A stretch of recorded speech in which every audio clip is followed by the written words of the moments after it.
Pakistan cricket का जनाजा निकल गया है और इनको अपने दमादों की, अपने ससुर की, अपनों की पड़ी हुई है। क्या क्या यहाँ पर क्रिकेट के साथ खिलवाड़ हो रहा है, पूरा सिस्टम जो है वो किस तरह से हाईजैक करके क्रिकेट को किस तरह से हाईजैक किया जा रहा है। पहले भी इतना बेहतरीन तो कोई नहीं था, लेकिन यहाँ पर आकर तो बिल्कुल हर चीज जो है ना, जिसे कहते हैं उसे सिरे से तबाह करने के जो तुले हुए। वो मुझे याद पड़ता है कि जब कहीं मर्ग हो जाती है ना, तो जनाजे के ऊपर जो होते हैं ना, जो नलायक किस्म की औलादें होती है, नलायक किस्म के खानदान होता है, वो उसी वक्त जो है वो जनाजा पड़ा होता है और उसके ऊपर जो है वो बैठ के अपने अपनी चीजों के हिस्सा मांगना शुरू कर देते हैं। और पाकिस्तान क्रिकेट के अंदर भी यही कुछ हो रहा है। क्रिकेट का जनाजा निकल गया आपका, आपकी टीम ने जनाजा निकाल के रख दिया और आप देखिए आपने क्या है, वर्ल्ड कप से बाहर हो रहे हैं और यहाँ पर टीवी चैनल्स के ऊपर बैठकर पहले करोड़ों रुपए कमाने वाले जो है उनको अपने नहीं, अपने दमादों का भी पड़ा हुआ है। अपना तो उनको फिक्र है ही है ना जब से आए। तो जब इस तरह के लोग क्रिकेट के बैग पे होंगे तो मुझे बताएं कि क्रिकेट का हाल इससे बदतर नहीं होगा तो क्या होगा। पाकिस्तान ने शिकस्त खाई है, लेकिन इस शिकस्त का एक फायदा हुआ है। वैसे जो हमें हजीमत उठाना पड़ रही है वो पूरी दुनिया देख रही है, तमाशा क्या बना हुआ है, इस क्रिकेट के साथ क्या खिलवाड़ हुआ है, टीमें हारती रहती है। लेकिन इस तरह से, लेकिन एक चीज है कि बहुत से लोग चेहरे जो है ना बेनकाब होने जा रहे हैं और जो है वो नकाब उतरते जा रहे हैं कि ये किस हद तक जो है वो अकरबा परवरी का यहाँ पर पहलू लेके बैठे हुए।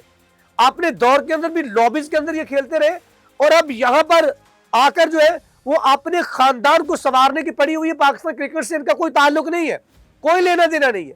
पाकिस्तान की टीम कहाँ खड़ी है, पाकिस्तान का क्रिकेट का सिस्टम कहाँ खड़ा है, पाकिस्तान ग्रास रूट लेवल के ऊपर जो है वो क्रिकेट तबाह होती जा रही है।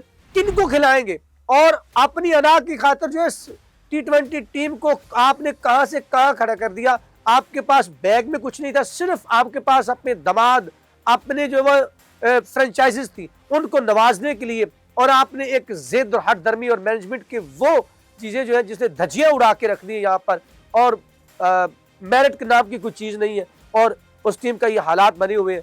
आपने जेर करने के लिए एक लॉबी ने दूसरी लॉबी को और पाकिस्तान क्रिकेट का ये हाल कर दिया कि एक नंबर से टीम जो आज है वो ढूंढती फिर रही है कि कैसे जो है वो कोई कुदरती जो मौजा हो जाए और हम सेमीफाइनल तक पहुंचे। बात चल रही है सकलैन मुश्ताक साहब की। सकलैन मुश्ताक साहब जो है अपने दमाद की बुरी बॉलिंग के ऊपर भी जो है वो दफा करने आए हैं।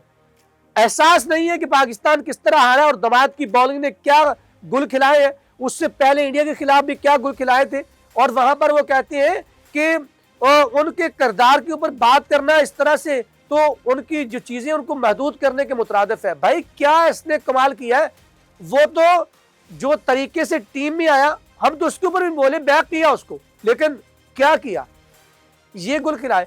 पहले तो उसको पता नहीं है मोहम्मद हफीज जो है वो दोनों अपने सामने टीवी चैनल के ऊपर दोनों पैसे कमा रहे होंगे, लेकिन मोहम्मद हफीज ने, प्रोफेसर ने बात बड़ी जो है ना वो पते की और इसके ऊपर जो है वो सुसर साहब शर्मिंदा होने की बजाय या उसका कोई जो है वो एक सीनियर खिलाड़ी होने के नाते जो है उसके कोई लॉजिक या उसका कोई चीज पेश करते, वहां पर जो है वो सीना तान के खड़े हैं। जिन्हें जी मेरे दमाद को कौन था कहने वाला, फिर इससे बेहतर तो शाहिद खान अफरीदी है ना। उन्होंने कम से कम कहा था उनको बाहर बैठा दे, बाहर बैठाए भी रखा, रात वो कम बैक किया, अच्छा किया, कोई मसला नहीं। हमें से आगा जी ने जो किया वो सब कुछ इस सिस्टम की जो धज्जियां उड़ाई आकब जावेद ने और मिलकर, और जिस तरह से जो है वो यहाँ पर बड़े कोचेस को जो है वो यहाँ से भगाकर खुद क्रिकेट के ऊपर जो है वो सारे का सारा इन्होंने कब्जा किया, वो तो अलहदा सी कहानी है। यहाँ पर कहानी बयान करते हैं मोहम्मद हफीज और सकलैन मुश्ताक की जो लड़ाई आमने सामने आ गई। मोहम्मद हफीज ने कहा कि शादाब खान को पहले ये हमें वाजे करना होगा जिसकी वजह से टीम की सिलेक्शन के ऊपर और मैट के ऊपर बहुत सी चीजें जो है वो प्रॉब्लम क्रिएट होता है। उनको करना होगा क्या वो बॉलिंग ऑलराउंडर है या बैटिंग ऑलराउंडर है। तो इसके ऊपर जो है वो सकलैन मुश्ताक साहब जो है वो सीना तान के आगे कहते नहीं आप ये एक बड़े खिलाड़ी के साथ जो ज्यादती कर रहे हैं, आपको नहीं पता कि वो उसने बैट के साथ पाकिस्तान को कितने मैचेस जो है वो जितवा दिए। क्या पाकिस्तान को कोई वर्ल्ड कप जितवा दिया अपने बैट के साथ, क्या पाकिस्तान को कोई ओलंपिक जितवा दिया पाकिस्तान को, क्या पाकिस्तान को क्या ऐसे वाइट वॉश कर करके टीमों को आपके जो है वो प्लेयर ऑफ द ईयर आ रहे हैं पिछले 10 साल से। क्या परफॉर्मेंस है, किस परफॉर्मेंस की बुनियाद के ऊपर टीम से निकाला गया और वापस किस परफॉर्मेंस के ऊपर आया। क्या डोमेस्टिक खेली उसने, किस बुनियाद के ऊपर उसको बाकायदा जो है उसके जाने के बाद टीम का नायब कप्तान नहीं बनाया गया? क्या यहां पर आपकी चीजें जो है वो आपका हुलिया कुछ करतूते कुछ, यार क्या आपने जुब्बे पहन रखे? पाकिस्तान क्रिकेट के साथ खिलवाड़ करते मोहम्मद हफीज ने बड़ी खूबसूरत बात की है, जिसके ऊपर उन्होंने नाक्स बॉलिंग के ऊपर उन्होंने बात की, जिसके बाद जो है वो सुसर साहब जो है वो दिफा में आकर खड़े हो गए। मैं आपके सामने बात रखता हूँ क्या कहा है वो। ये एक टेलीविजन प्रोग्राम के ऊपर जो है वो बड़ी गर्मा गर्म बहस हुई दोनों के दरमियान। बात जो है वो उसके ऊपर मोहम्मद हफीज ने ही, लेकिन सुसर साहब जो है बड़े अपने आप को दानिशवर और अपने आप को बड़े सुलझे हुए और बड़े जो है वो शरीफ ज्यादा भी कहते हैं, और उनकी जो बात है वहां पर वो गले पड़ गए उनके मोहम्मद हफीज के। हफीज ने कहा कि साबिक स्पिनर जो है वो जो सिकंदर मुश्ताक साहब है उनको उन्होंने कहा कि शादाब खान का असल किरदार क्या था, ये बात हमें वाज़ेह अभी तक नहीं हो चाहिए। और उन्होंने कहा कि उनके मुतल्लिक जो उनका बुनियादी किरदार है इसके मुतल्लिक जो अभी तक इबहाम है कि वो बॉलिंग ऑलराउंडर है या बैट्समैन ऑलराउंडर है। इसके ऊपर जो है वो सिकंदर मुश्ताक साहब शादाब खान के दफा के लिए सामने आए। उन्होंने कहा कि शादाब कई मौके पर बैट से मैच विनिंग इनिंग्स खेल चुके हैं। अच्छा जी, तो बॉलिंग किसने करनी है भाई? अबरार को हमने बाहर बिठाया है इसकी वजह से, कल इबरार होता तो पाकिस्तान जीत जाता, ठीक है। और उन्होंने कहा जी इससे जो है वो सिर्फ बॉलिंग ऑलराउंडर कहना, सलाहियतों को महदूद करना।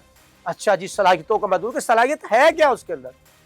यार फुल टॉस फेंकता अभी तक, उसको कहां पे उसकी ना कोई बॉल ब्रेक हो रहा है ना उसकी किसी स्लॉट के अंदर बॉल गिर रहा है, पता नहीं क्या बॉलिंग करता है। आपने उसको पिटे मारने सिखा दी, उसको बॉलिंग सिखाए।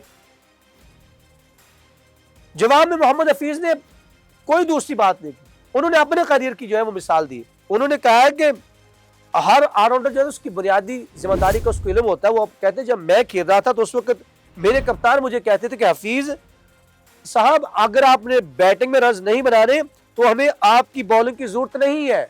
आपको पता है मोहम्मद हफीज की बॉलिंग से पाकिस्तान अक्सर मैच भी जीते हैं, जैसे आजकल आपका साइम भी कभी कभी कर जाता है, ऑलराउंडर के तौर पर नंबर 1 पे रहे। तो उन्होंने कहा कि मुझे मेरे कप्तान कहते थे कि मैं बैटिंग ऑलराउंडर हूं तो मुझे बैटिंग रन पहले करने हैं। तो आप बॉलिंग ऑलराउंडर है तो आपको पहले बॉलिंग में कमाल दिखाना है।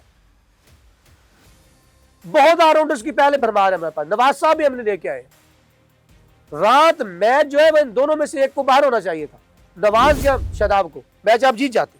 तो वहां पर वो कहते हैं जी इसकी तरह की, उन्होंने कहा जी बैनुल-अक़वामी सतह पर जो होता है कामयाबी इसी तरह होती है कि जब आप किसी भी प्लेयर का जो किरदार होता है उसको पहले बहाम होना चाहिए वाज़ेह तौर पर। यहां पर जो है सिकंदर मुश्ताक साहब जो है वो नवाजने के लिए इकट्ठे हो गए।